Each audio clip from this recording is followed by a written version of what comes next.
The Philadelphia Eagles take on the Los Angeles Rams this week, and it's an important game not just for seeding and to win the NFC East, but another reason as well I want to get into right here on the Locked On Eagles podcast.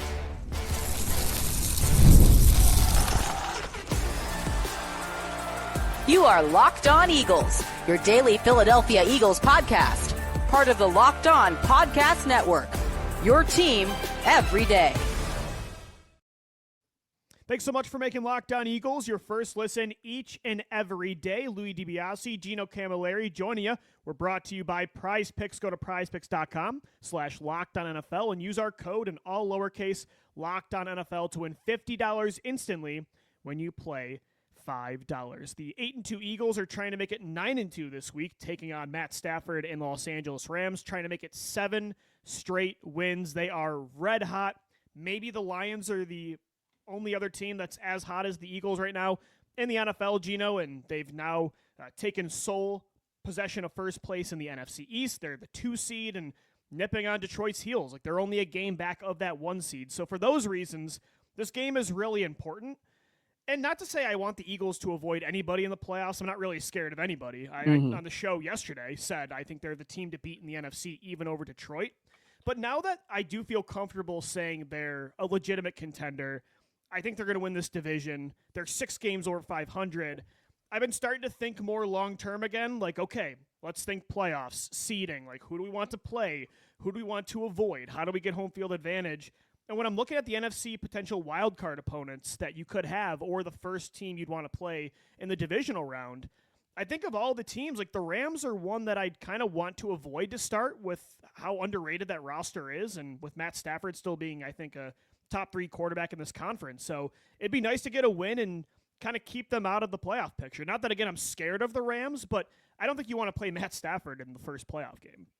I don't really want to play Matt Stafford this weekend either. I think this is an environment that on the road after a 6-game win streak, that Baltimore game that's just lurking ahead next week where you got to be all hands on deck, and you got Pittsburgh coming up as well. 2 really good teams that you're going to play, but this is another one of those games where you can't really slip up and just play 30 minutes of good ball against the Rams. This is a Sean McVay offense, which I believe back against the wall. They still kind of have a fringe chance out there in the West. I am definitely nervous. A team that can run the ball really well with that collection of backs they have back there. Kyron Williams is putting on a show. Matt Stafford can continue to sling the ball. Their defense got some studs up front. But at the same time, Lou, I look at the potential matchup. I like what the Eagles have to bring to the table and what they have ahead too. Because if you win this one, you're going to go 7 straight games with those big tests looming. You got Baltimore coming up. You got Pittsburgh, like I had said, right? But you're still going to be able to play the Panthers. You're going to be able to play the Giants. You're going to be able to play Dallas again. You're going to have that big one with Washington. The Lions right now, Lou, you're looking at their schedule. They got the Colts this week, who the Colts absolutely need to win if they want to keep their playoff hopes alive. Then they got the Bears on Thanksgiving. Who knows what's going to happen on Thanksgiving with the Bears? But then they go Packers, Bills, Bears, 49ers, Vikings to end the season. Finish. I didn't even realize that. That's tough for Detroit, but the Eagles just got to handle their business, man. And it starts with this game in LA. And LA is a place where when they do play the Rams, Lou, they don't ever really tend to slip up. We've seen some really good performances out there, out west against them. And Matt Stafford, one of the only quarterbacks, if not the only quarterback, to have 0 scrambles on the entire year. You have to get to him early and often, play with good field position, allow your offense to cook, and just continue to do the things that you did well towards the end of the game last week. Yeah, and I think the Eagles are favored in this game. I think they should handle the Rams just like they did last year. Again, I'm not terrified of Los Angeles by any means. This isn't even... You can't take them lightly. No, I think they're an extremely underrated football team that's kind of like the Eagles have reinvented themselves. They were in the Super Bowl window and had an older team with a bunch of stars on big contracts, and then that era kind of was over and they had to do well through the draft. And I think because so many of those players were late round picks, and, remove Cooper Kupp and Puka Nacua from that equation. But when you look at their defensive line, as you mentioned, like Byron Young, Kobe Turner, Braden Fisk, Jared Verse, those guys have 20.5 sacks combined already this year. it's an underrated team that I think if they get into the postseason, they're only one game back from the Cardinals in the West, or if they get a wild card, like I'd much rather play a Vikings type of team or Arizona in the playoffs than the Rams. And it's not just because the roster's underrated. It's because I still think Stafford at the age he's at, and like you said, even the guy that doesn't scramble at all anymore, I still think he's a top-tier quarterback in this conference. And Sean McVay's always that guy that can scheme up his guys too and give you a good little punch. But Fangio has been the one guy that he's got his number, man. He's got that entire scheme's number. Shanahan and the Shanahan coaching tree, like Fangio's got those offenses down to a T, which is really impressive because the rest of the league, it feels like, never does. And I think this is a really good test as well, Lou, because Matt Stafford is one of the few Super Bowl winning quarterbacks that you actually get to go against this season, right? So that's somebody that you can't look over, somebody that you know is going to be pinpoint with his passes.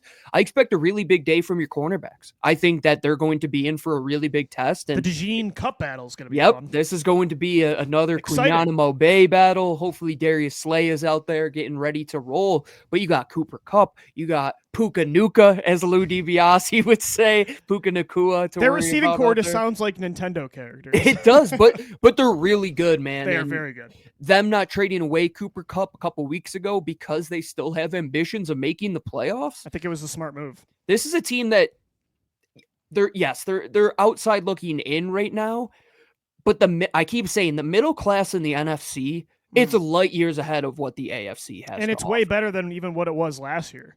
Oh, without a doubt, man. Like the battle for the 6th and 7th seed, it's going to go down to the wire. Like, who knows what's going to happen in the NFC South right now? Can the Bucs get hot with Mike Evans coming back? Gino, look at the entire West. Everybody in the West is 5-5 or 6-4. I don't know what the Seahawks are, but they could win like 5 games in a row all of a sudden and be right out ahead. The Niners could get healthy at any given time. You look at Gannon and that team in Arizona, that is a scrappy young team right now. That's why you can't overlook the Rams. It's because of what is going on contextually in the West, where it's like Dallas and the Giants, you kind of know what's going on in the East. They're so far out. Or if you were going to play Tennessee, let's say in the AFC South, or you played Jacksonville a couple weeks ago. Yeah, those are teams that you might not get their best punch, right? I don't see that from a Rams team. That's a team that no matter what, you have to be ready to go. But at the same time, Lou, another really good test for the Eagles to cement this streak. 7 games in a row. If you're not looking at the Eagles now and they go and win 7, potentially 8 against Lamar Jackson, how can you just disregard this Eagles team? How can you? Like, I loved your conversation yesterday. That's why you have to take them very seriously. And I found it funny in the YouTube comments, a Lions fan was like, nobody outside of Eagles homers thinks that the Eagles are this good. Well, good. Let them. I don't care. As long as they're winning games and they know what they are, staying out of a national spotlight, I don't care. That's when the Eagles are the best, man. Yeah, I was going to say, I think because the national media is not giving them that attention doesn't mean that they aren't legitimate. This might be the most differential in the NFL. Yeah, and it's our fault too. It's the fan base and the media too. I think we've been very hard on the Eagles too this year because we've expected a lot because of that and the lack of national media attention compared to Detroit. This might be one of the most underrated 8-2 teams with this kind of talent. Like most years, a team of this talent that's on this win streak and has this record would be seen as a bona fide slam dunk Super Bowl favorite. And this year's Eagles team is not even getting the attention I thought last year's team had at this point. And probably a better season from Jalen Hurts than 2023, I would say. And we're right around that mark where they were 10-1, Lou. And I kind of find it funny because we brought up the point differential in our lockdown group chats this week and in our squad show, as you'll see. And last year, I kind of brushed it off when the Eagles were just about dead even when it came to point differential at that time in the season. And people were like, aren't you concerned? I'm like, no, they've won those games. Maybe I should have been a little bit concerned, but now they're sitting at plus 80 coming off of a game where you just surpassed Washington, who was just ahead of you. And last year at this point, they were even, right? You said? Yes, they were just about dead even. So they're 80 points higher in the differential from last year. Great. Exactly. And you're playing on a second place schedule, obviously, as opposed to last year too, which was that first place schedule. So that might have something to do with it. Yeah. But the Eagles are dominating in the games that they have to. and they're winning by enough in the games where that's what it calls for. No, they're not Detroit, who's dropping 50 burgers on the Jags, but big whoop. Like, I don't care that you dropped 52 points on Doug Peterson's dead Jaguars team. I frankly don't. The Eagles got their last good fight. That was the last good game from Doug's team. I still trust the Eagles. I think the Lions are a team that they're very well coached. Is there another team even in this conference that you would say outside of the Eagles and Lions, like they're legitimate? I don't want to say, I guess, title contenders. I think the third best team might be Green Bay. Outside of that, I don't know if anybody else. Everybody else is pesky, like you said, the middle class of this conference. You could include the Rams, but I think there's only two like legitimate title contenders in the conference, and I think you could make the case for Green Bay at some point.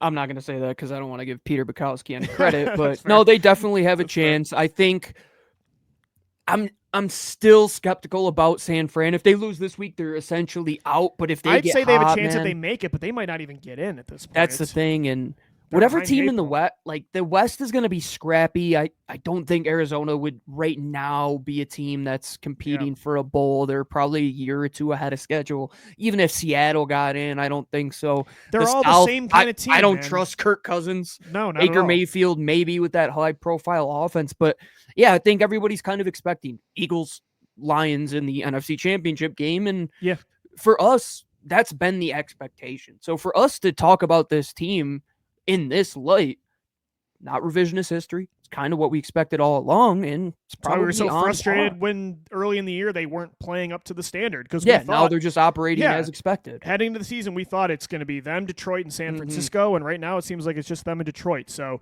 I do think, though, of that middle class, you probably want to avoid the Rams in round one. So this is an important game in that way as well. How do the Eagles get this win against LA? We'll get into it coming up next right here on Locked On Eagles.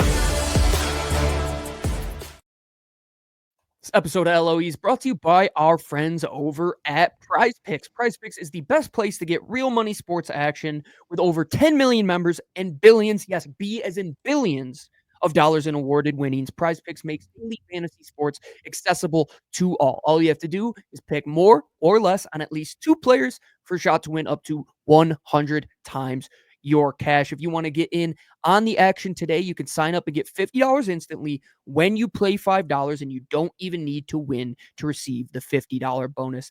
It is guaranteed. And this week, you're going to be watching Sunday Night Football. You say those Eagles receivers, A.J. Brown, DeVonta Smith, I'm going to ride with those guys to have more than their Prize Picks projection when it comes to receptions, when it comes to total and yardage, when it comes to touchdowns. I think that's a pretty safe way to go. So to get in on the action today, all you have to do is download the app and use code LOCKEDONNFL to get that $50 instantly after you play your first $5 lineup. That's a single Abraham Lincoln to get $50 instantly when you use that code LOCKEDONNFL. Prize Picks, run your game. Today's episode of the Locked On Eagles podcast is also brought to you by ZBiotics. Pre-alcohol probiotic drink by ZBiotics is the world's first genetically engineered probiotic. It was invented by PhD scientists to tackle those rough mornings after drinking. Here's how it works. When you drink alcohol, it gets converted into a toxic byproduct in the gut. It's this byproduct, not dehydration, believe it or not, that's to blame for your rough next day. Pre-alcohol produces an enzyme to break this byproduct down. Just remember to make ZBiotics your first drink of the night. Drink responsibly, and you'll feel your best tomorrow. I love to go out with the boys, but at the same time, I'm a morning routine kind of guy. I do not want to sacrifice my Saturday and Sunday morning routine for the late night out, so I make sure that the pre-alcohol drink from ZBiotics is my first drink of the night. So here's how you do it. Step 1, again, drink the pre-alcohol for best results. Make that your first drink of the night. Step 2, drink responsibly. Pace yourself, hydrate, get a good night's sleep. Step 3, enjoy tomorrow. Wake up feeling refreshed and ready to take on the day. Go to zbiotics.com/LockedOnNFL to learn more and get 15% off your first order when you use LockedOnNFL at checkout. ZBiotics is backed with 100% money-back guarantee, so if you're unsatisfied for any reason, they'll refund your money, no questions asked. Remember to head to zbiotics.com/LockedOnNFL and use the code LockedOnNFL at checkout for 15% off. Thanks so much for making Locked On Eagles your first listen and watch each and every day. Eagles-Rams this Sunday. The Eagles trying to get to 9-2 on the season. And, you know, last week we both agreed that the recipe to beat Washington on Thursday Night Football was good. And again, with this roster, how talented it is, there's going to be times there's tougher matchups, but you should expect this team on offense to win. The majority of the time they should be favored through the air and on the ground. But we said, hey, Washington, the way to get them on defense is by running the football.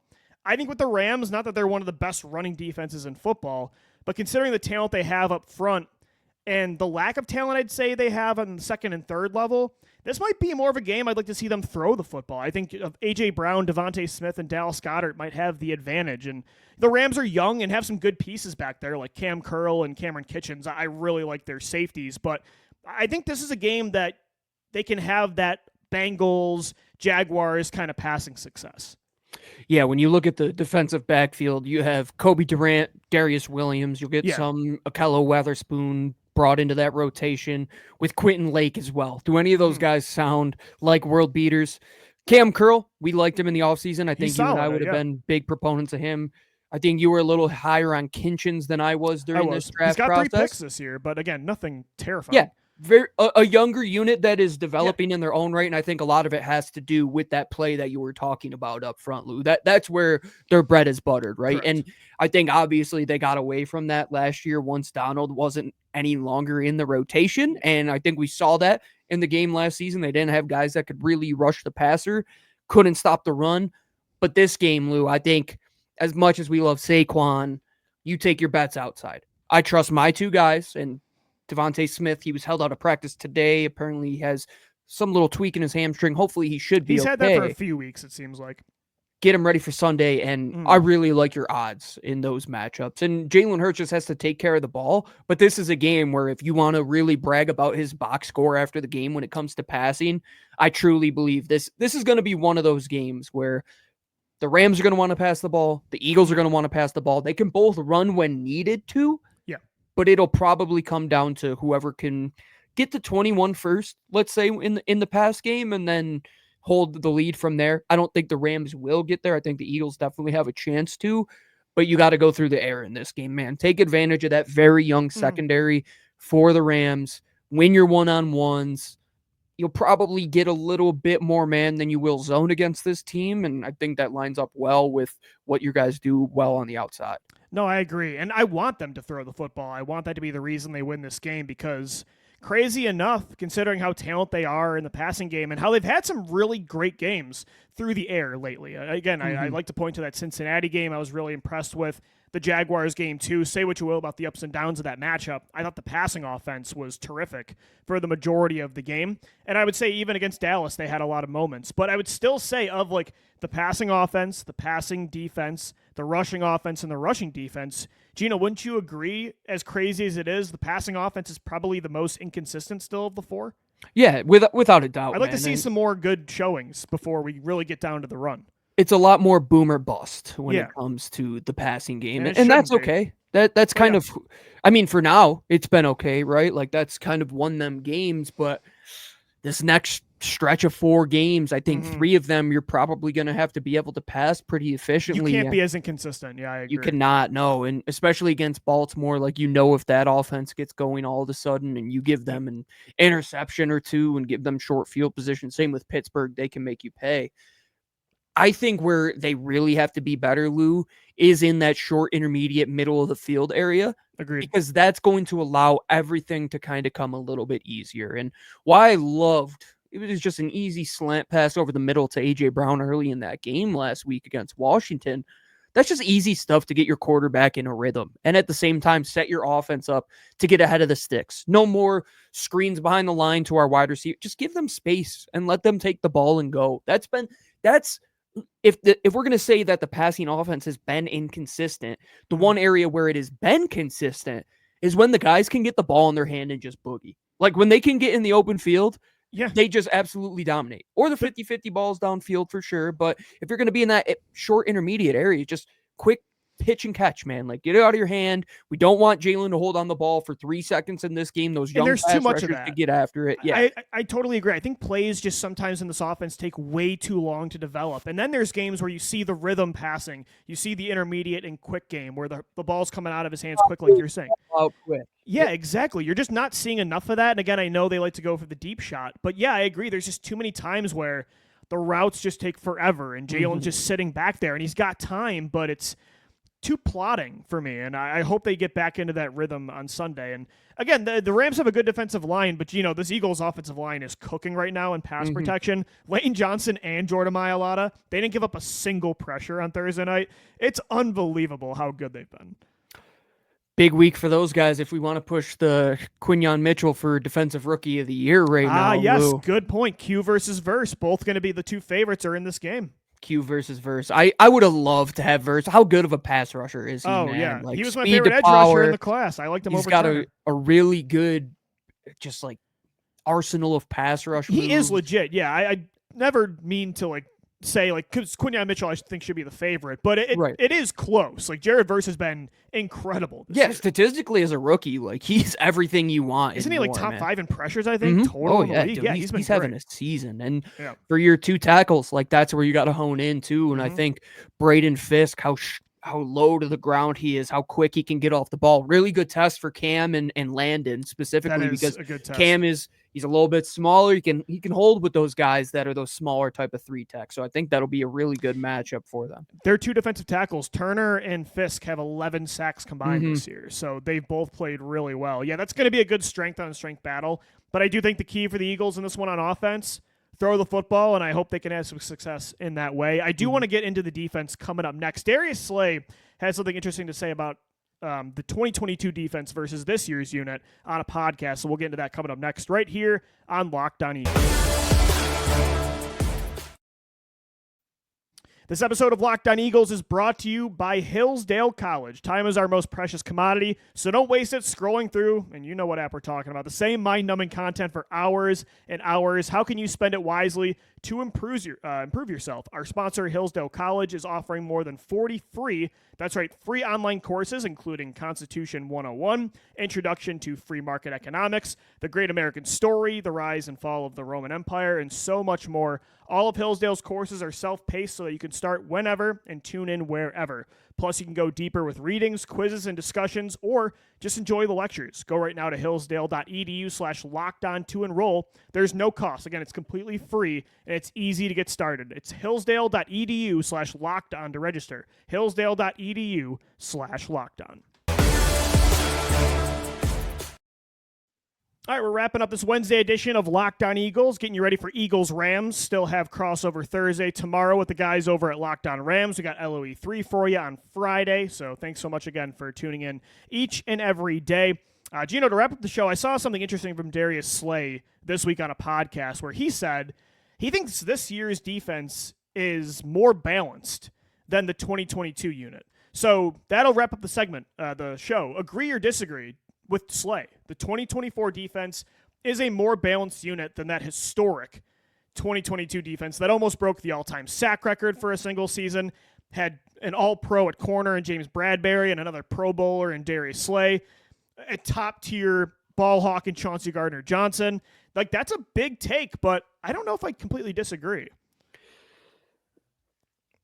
You could get really nitpicky in this argument. Remember, the word is balanced, not better, too, so that's interesting. I believe balanced is the way to look at it because at times, if you go back to that season, there are games when you're playing some quarterbacks that you're like, I don't think they're the best quarterback in the world. And those quarterbacks put up some pretty impressive numbers against that Johnathan Gannon defense. And you were saying, if we don't get the sacks, we're probably not going to win football games. And that kind of came to fruition in the biggest stage. And that was kind of Slay's point. It was like defensive line driven that year. Yes. And now I totally believe, especially with the play at linebacker, with the even keeledness of all the guys having success on the defensive line, rather than it just being like one guy in Hassan Riddick who's just absolutely dominating and then everybody else is kind of filling in the blanks. You do have a nice culmination of guys there, nice conglomerate rather, but on the back end is really where that the scale kind of weight balances out, in my opinion, right? Yeah, no, I agree, and not to discredit that secondary in 2022. Again, James Bradbury was, I don't know if he was a first or second team All-Pro, but he was an All-Pro. Avonte Maddox had a great year in the slot. Darius Slay was really good that year. CGJ was atop the league in interceptions, and Marcus Epps, he got a contract that next offseason because he had a really good season. But I will say a lot of what that secondary did was off the backs of, again, maybe the best pass rushing season in NFL history. And if it's not, it's second behind the 85 Bears. So that's what Slay's point was, is that this year it's more of a complementary unit where the secondary creates a lot of times for the pass rush. The pass rush a lot of time creates for the secondary. The linebackers are doing that too. Whereas maybe 2022, it was all off the backs, or a lot of the time off the backs of, like you said, Hassan Riddick, Josh Sweat, Javon Hargrave, Fletcher Cox. And also, I don't think the coaching nearly helped out as much that year as it is this year with what Fangio's doing. Fair. I think on defense especially, that it was the guys on defense elevating their play caller rather than the other way around. And this year it's both, which again, that's balance. It's that give and take, man. Like it kind of is, it's balanced on all accounts, right? Like it's not just they have the personnel, but it's not working out. Like they have the coaching, but the personnel isn't working. The personnel is working, but the coaching is like, there's none of that. It's a very complete checks and balance system in place right now when it comes to that defense. Where, Lou, I'll counter your point on how good that secondary was. If they weren't getting the turnovers, were they like winning games like they are now? Like, I mean, you had the Justin Jefferson game where Slay like locked them down and they couldn't do anything, but you're not seeing Terry McLaurin just get shut out and Jamar Chase do like limited things. They weren't erasing. No, they were not erasing the best threats of other teams. That is certain. I agree with that. I think the secondary this year is better. I'm not saying this year's defense is overall better than 2022. Again, they were historically good. Yeah, they had, 5 players? Fletcher Cox was 5th in sacks that year, and he had 7. I mean, it's ridiculous how good that front was. And TJ Edwards was a dog, and so was Kazir White. So I think that's one of the best defenses of all time, especially for the Eagles in franchise history. But again, this Slay wasn't saying this defense is better. I think it's close. But the balance part, I think that is 100% correct. Even that year, Gino, there were times like when Avonte Maddox went down, you had to throw out Josiah Scott. You had to push CGJ down. Yes. There were a lot more moving parts. Whereas this year, it's just, I used the word the other day, like harmony. There's so much harmony on this unit that I'm really just not used to. The checks and balances can't be discussed without Howie Roseman doing a really good job where we just talked about the Rams like completely overhauling their front because of how bad it was last year. It's essentially what the Eagles did in terms of their teams had to do backfield. It. Yeah. They knew exactly what the weakness was. They went all the way in and they made it so much better because it brings everything together, in my opinion, whereas 2 years ago, you could go listen to some of the shows. There were days when we're like, oh, the pass rush held up their portion of the deal, but the secondary didn't. Like, oh, the linebackers in the front played good, but the secondary didn't. Or the secondary played well and the guys didn't get sacks. Now, even if you're not getting sacks, you can kind of rely on some pressure still being there, the run game being good, and they're going to shut down anybody on the back end. The linebackers can play well, flow well. It's just everything seems to work like a well-synchronized orchestra, like you said. And that's Fangio, like a show, like it's beautiful how it all kind of works together. And that's a lot of that impact Gino is coaching. Like it's more consistent in that way because Vic Fangio, I think, is a much better. And I'll give Johnathan Gannon credit. Like the Cardinals are an underrated team in the NFL this year, but I think Fangio, night and day, is a much better, play caller and just scheme designer than Gannon is for the Eagles defense. So I like that take from Slay. I thought it was interesting, and I agree, which is crazy because you look at where they were, Gino, last year as a unit compared to now and where they were in 2022. I didn't think they were going to get back there that quick just in 1 year. But again, that's the dramatic turnaround that Howie and Fangio pulled off. And it's everybody. I think Fangio really is, yeah. He's going to get a lifetime contract if this continues, right? I mean, build it in his vision, and it has worked out so far. And the thing that you need to do is invest in the youth, and they finally did that. 2022, I mean, James Bradbury's in this rotation now, and he's like the 12th man. Like, he's not even getting brought into this rotation anymore. God, I forgot James Bradbury was on this roster, if I'm being completely honest. That's what I mean, man. And Avonte Maddox was a really good role player for you in the slot, and they've done a good job investing in the youth, which matches the vision of their overall ideas when it comes to acquiring personnel, which at the end of the day fits what the coach wants. Where last year you didn't really get that at all. 2022, you got it for a good majority, but there was still maybe the coach could do better. Maybe the personnel could do better. There was some arguments there. But now defensively, find the weak spot. Like, It's where tough to is the do weak right now. spot for this Eagles defense? They got a tough challenge this week against Matt Stafford, Cooper Kupp, Puka Nacua, and the Los Angeles Rams. We have crossover Thursday tomorrow with the guys of Locked On Rams to get you ready for that matchup. Friday show as well. We got you covered Monday through Friday. Thanks so much for making Locked On Eagles your first listen and watch each and every day. For Gino Camilleri, I'm Lou DiBiase signing off. Thanks as always for downloading, watching, and listening, and let's go Birds. Fly, Eagles, fly.